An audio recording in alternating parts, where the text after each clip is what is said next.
Hey, it's Jay Calderon from 12rounder.com giving you the aftermath to Arthur Abraham versus Paul Smith. Happened in Kiel, Germany on Saturday. It's for a version of the super middleweight title. And it was a very interesting fight with a very interesting verdict, if you will. First couple of rounds, people expected, again, Paul Smith, a heavy underdog, never really tasted that world level, and people expected him perhaps to even be blown out in those first few opening rounds. But if you were looking at the fight pretty closely, you could tell that he at the very least belonged in there for the time being. It seemed around the fourth, fifth round where Abraham, with a very strong jab, with that peekaboo defense rather, he wasn't going to be Smith wasn't going to be able to stay in it much longer. I even myself predicted a stoppage somewhere around the 8th or 9th round. However, after about 4, 5, 6 rounds of Abraham, who had started out a bit faster than he normally does, he was being hit to the body a lot, particularly with the right hand, but with the left as well, and he seemed to tire.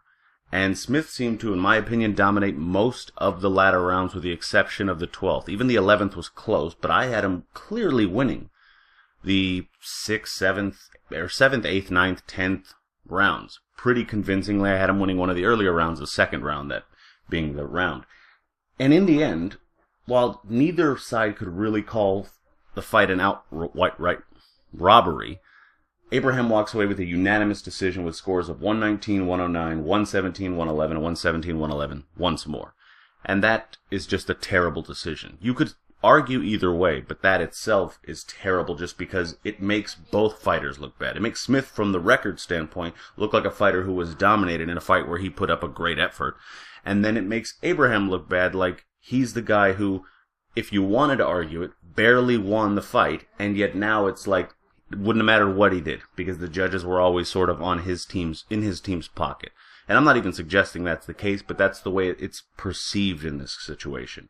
And it's just a very, very good way of being terrible to a fight and spoiling it for all the fans. But in any event, it was a pretty good fight, a very spirited effort by Smith. Abraham, in the end, gets the decision, keeps his title, and gets to move on to potentially bigger fights. But it was a very good fight, and certainly disproved a lot of people who thought it might not necessarily be all that impressive a fight. In any event, tell me your thoughts on it. You think it was a robbery? What was your score? I'd definitely love to hear from you in this situation. And be sure to, of course, follow, subscribe, like, comment, share, all that great stuff on Twitter at 12rounder Boxing. Visit 12rounder.com. And until next time, enjoy the fights.